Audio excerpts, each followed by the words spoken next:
It's a weather alert. Let's get back to Sam.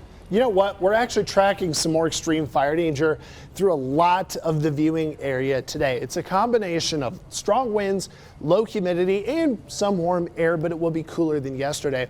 Kind of hot walking our dog yesterday under the sunshine, but today is a little cooler. You're going to have areas of blowing dust, which could lead to low visibility.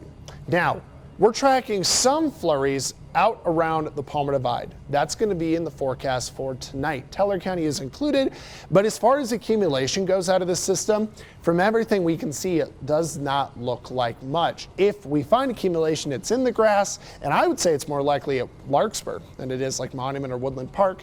Cooler and cloudy through the end of the week. We were kind of watching for some rain or snow potential, but we're kind of shoving that back to Saturday as maybe some more stuff along the interstate. Today, fire danger is pretty widespread. It's not as widespread as yesterday. And I want to say, Teller, Fremont County, Custer County, Huerfano, Los Animas, even though there is no active red flag here, that does not mean a new fire couldn't start. Red flag warnings are issued for when the wind and humidity meet the right threshold that if a fire were to start, it could spread quicker. So you can still see fire danger in unwarned areas. It's just a little statistically more likely in the warned areas. Now, that being said, we've got really strong mountain and valley winds this morning, particularly between Veta, Cuchara, Rye, Beulah, and then some gap flow areas like Walsenburg and the Spanish Peaks and out to Aguilar. Already seeing gusts between 45 to 60 miles per hour.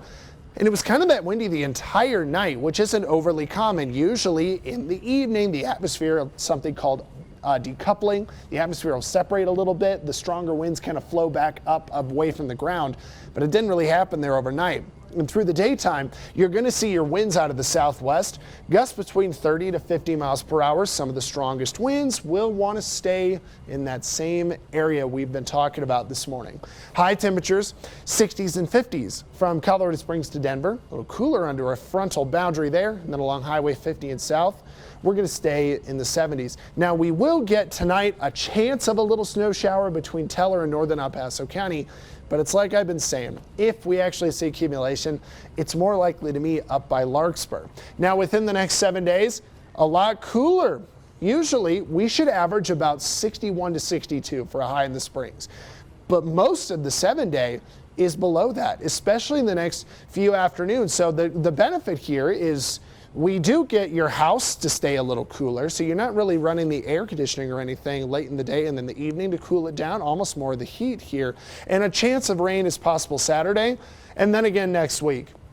Pueblo, more fire danger tomorrow. I think we're dry until maybe Wednesday or next Monday and Tuesday, but it's kind of a strong maybe at this point. Canyon City, we're dry through the 50s this Friday and then spotty showers Saturday, a bit more rain next week. Woodland Park, kind of watching for a snow mixture on Saturday. We could get some this evening and then more rain to snow chances next week.